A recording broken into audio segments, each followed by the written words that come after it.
அல்ஹம்துலில்லாஹ் காலையில் ஒரு கேள்வி கேட்கப்பட்டது. என்னன்னா, உலக வரலாற்றிலே முதல்ல யார் சென்டம் எடுத்தா, தேர்வில் எக்ஸாமில் யார் சென்டம் 100க்கு 100, அதாவது கேட்கப்பட்ட அனைத்து கேள்விக்கும் யார் பதில் சொன்னாங்க அப்படிங்கிற மாதிரி ஒரு கேள்வி கேட்டிருந்தோம். இந்த கேள்விக்கான நோக்கம் என்னன்னா, எக்ஸாம் வரும்பொழுது, ஏன்னா இது தேர்வு காலம், எக்ஸாம் வரும்பொழுதே பிள்ளைகள் கேட்குற கேள்வி என்னன்னா, யார் இந்த எக்ஸாமை கண்டுபிடிச்சது, அதான் அவர்கள் முதல்ல கேட்கக்கூடிய கேள்வி. ஸோ அதற்கு ஒரு விடையாகத்தான் இந்த பதில் இன்ஷால்லா இந்த வீடியோ இருக்கும். முதல்ல யார் தேர்வு நடத்தினால் அந்த தேர்வில் யார் சென்டம் கேட்கப்பட்ட அனைத்து கேள்விகளுக்கு 100% பதிலளித்தார் அப்படிங்கிறத பார்ப்போம். முதல்ல கேள்விக்கான பதில் பார்த்தீங்கன்னு சொன்னால் ஆதம் அலைஹிஸ்ஸலாம் அவர்கள். அப்போ உலகத்தில் முதல்ல தேர்வு நடத்தியதுன்னு யாருன்னு பார்த்தா அல்லாஹ் தான் முதல்ல தேர்வு நடத்தினா. அந்த தேர்விலே ஆதம் அலைஹிஸ்ஸலாம் அவர்கள் மட்டும்தான் கேட்கப்பட்ட அனைத்து கேள்விகளுக்கும் பதிலை கூறி சென்டம்னா சொல்லுவோம்ல 100க்கு 100 எல்லா கேட்கப்பட்ட எல்லா கேள்விகளுக்கும் பதிலை அளித்து அல்ஹம்துலில்லாஹ் 100க்கு 100 சென்டம் எடுத்தாங்க. இன்ஷா அல்லாஹ் இந்த வரலாறு குர்ஆன்ல 2வது அத்தியாயம் 30லிருந்து 34வது வசனங்கள்ல தொடர்ந்து இன்ஷா அல்லாஹ் நீங்க வாசிக்கலாம். அதுல தெளிவாக குறிப்பிடப்பட்டிருக்கும். இப்போ மாணவர்களுக்கு இது சார்ந்த ஒரு அறிவுரையை நம்ம சொல்ல வேண்டியது இருக்கின்றது. ஏன்னா அவங்க கேட்குறாங்கல்ல, எக்ஸாமை யாரு கண்டுபிடிச்சான்னா, எக்ஸாமை நம்ம படைத்த இறைவன் தான் கண்டுபிடிச்சான். ஏன்னா நீங்க அந்த குர்ஆன் வசனம் சொன்னா இல்லையா, அதுல நீங்க வாசிக்கும் பொழுதே உங்களுக்கு அல்லாஹ் என்ன சொல்லுவான்னா, முதல்ல மனிதனை படைத்து அவனுக்கு அல்லாஹ் கற்றுக் கொடுக்குறான், டீச் பண்றான். ரெண்டாவது என்ன பண்றான், எக்ஸாம் கண்டக்ட் பண்றான். ஸோ கற்றுக் கொடுப்பது, அதற்கு பிறகு எக்ஸாம் கண்டக்ட் பண்ணுவது, அதுல ஒருவர் நல்லா பெர்ஃபார்ம் பண்றாருன்னா அவருக்கு ரிவார்டு வழங்குவது, அவருக்கு தகுதியை உயர்த்துவதுங்கிறது இது அல்லாஹ்வுடைய பேட்டர்ன். அதாவது கற்றுக் கொடுக்கறது, எக்ஸாம் வைக்கிறது, அப்புறமா வரக்கூடிய அந்த மதிப்பெண்ணுக்கு, அதை அவர்கள் எடுக்கக்கூடிய அந்த எக்ஸாம்ல அவங்க பெர்ஃபார்ம் பண்றதுக்கு வெகுமதி வழங்குவதுங்கிறது இது அல்லாஹ்வுடைய பேட்டர்ன் தான். சரிங்களா? அதுதான் உலகம் முழுக்க எல்லாருமே நடைமுறைப்படுத்தி கொண்டிருக்கின்றார்கள். எனவே மாணவர்கள் ஒன்றை புரிந்து கொள்ளணும், எக்ஸாமை கண்டுபிடிச்சது யாருன்னா இறைவன் தான். சரி, இப்போ அந்த எக்ஸாம்ல முதல்ல சென்டம் அடித்தது யாருன்னா ஆதம் அலைஹிஸ்ஸலாம் அவர்கள். ஏன், அவர்களுக்கு கற்றுக் கொடுக்கப்பட்ட அனைத்து சார்ந்த கேள்விகளுக்குமே அவங்க பதில் சொன்னாங்க. ஒரு கேள்வி அவங்க மிஸ் பண்ணல, எல்லாவற்றிற்குமே அவங்க என்ன பண்ணாங்க, பதில் சொன்னாங்க. அதனால மாணவிகள் தேர்வுல அதிக மதிப்பெண் எடுப்பது அப்படிங்கிறது ஒரு நல்ல விஷயம். ஏன் நல்ல விஷயம், சென்டம் எடுத்தாங்களா ஆதம் அலைஹிஸ்ஸலாம், அவங்க யாரு, சொந்தக்காரர் தான். அவர் யாரு, வேற யாரும் கிடையாது, நம்ம ஃபாதருடைய அப்படியே போனீங்கன்னா வரனுடைய ஆதி தந்தை ஆதம் அலைஹிஸ்ஸலாம் அவர்கள். அவங்க தான் சென்டம் அடிச்சிருக்காங்க. அவருடைய பிள்ளைகளாக இருக்கக்கூடிய நாமும் சென்டம் படிக்கணும். ஏன்னா இன்னைக்கு பிள்ளைகள் படிக்கிறாங்க, மார்க் கம்மியா எடுக்கிறாங்க. ஏன்பா தம்பி மார்க் கம்மியா எடுத்த அப்படின்னும் பொழுது நிறைய வியாக்கியானங்கள் பிள்ளைகள் பேசுறாங்க. இதே மாதிரி அங்க ஒருத்தர் வியாக்கியானம் பேசினான். இப்போ இந்த சென்டம் அடிச்சு ஆதம் அலைஹிஸ்ஸலாம் பார்க்குறோம்ல, இந்த எக்ஸாம்ல ஒருத்தர் என்ன பண்ணா, தோல்வி அடைஞ்சான். தோல்வி அடைஞ்சா தப்பு இல்லை, எக்ஸாம்ல தேர்வுல தோல்வி அடைகிறது இயற்கை தான். ஆனா ஏன்பா மார்க் கம்மியா எடுத்த, நம்ம பசங்களை கேட்கறோம்ல, ஏன்பா மார்க் கம்மியா எடுத்தீங்கன்னா, ஏதோ படிக்கல, இனிமே படிச்சு எடுத்துடுறேன், அது ஒரு டைப்பு, நல்ல ரகம் வச்சுக்கோங்களேன். பெருமை அடிக்கிறது, என்ன மார்க் எடுத்தாதான் பெரிய ஆளா, மார்க் எடுக்காட்டி என்ன சின்ன ஆளா, இப்படி என்ன பண்றது, மார்க் கம்மியா எடுத்ததுங்கிறது அது நம்ம சரியா பெர்ஃபார்ம் பண்ணல, நம்மளை திருத்திக்கணுங்கிற அந்த எண்ணம் இல்லாமல் அந்த குறைவாக எடுத்தது, அந்த ஃபெயில் ஆனது, அதை வைத்து பெருமை அடிப்பது அல்லாஹ் தன்னுடைய திருமறையில சொல்லி காமிக்கிறான். 2வது அத்தியாயம் 34வது வசனத்துல.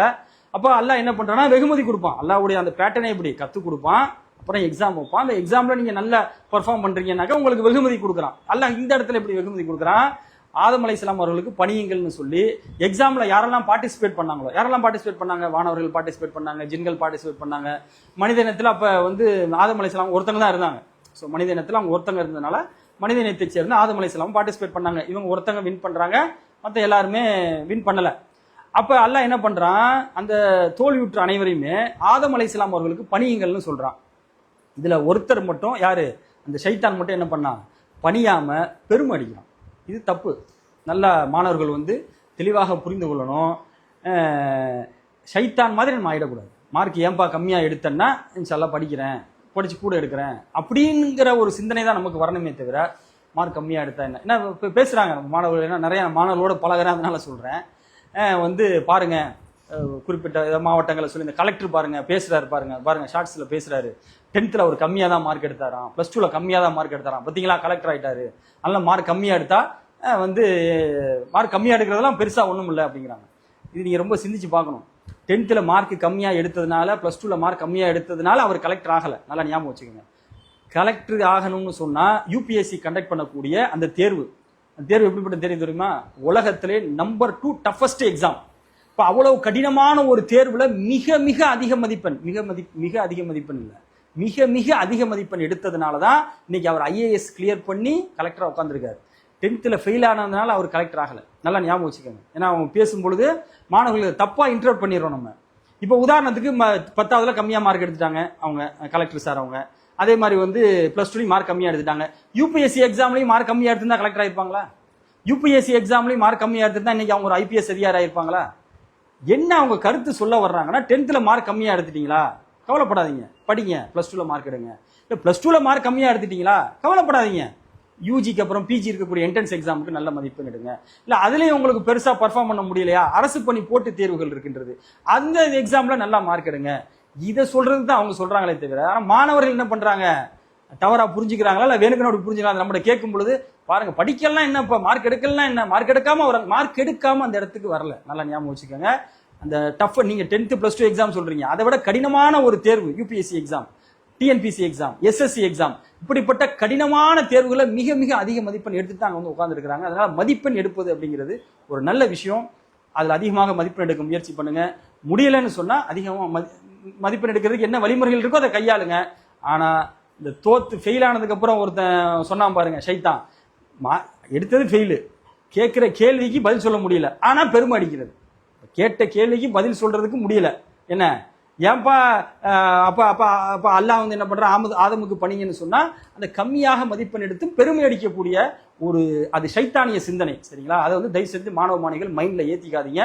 நல்ல மதிப்பெண் எடுங்க. நல்ல மதிப்பெண் எடுப்பது என்பது நம்முடைய ஆதித்தந்தை ஆதம் அலைஹிஸ்ஸலாம் அவர்கள் தொட்டு நம்ம வந்து ஒரு நல்ல விஷயமாக நமக்கு தொடர்ந்து வலியுறுத்தப்பட்டது. அதனால வந்து யார் ஸ்கூலை கண்டுபிடிச்சா, யார் மேக்ஸை கண்டுபிடிச்சா, யார் எக்ஸாமை கண்டுபிடிச்சா, இப்படிலாம் ஒரு நெகட்டிவ் தாட் சிந்தனைகளை மைண்ட்ல ஏத்தாதீங்க. திருப்பி சொல்றேன், தேர்வை கண்டுபிடித்தது இறைவன் தான்.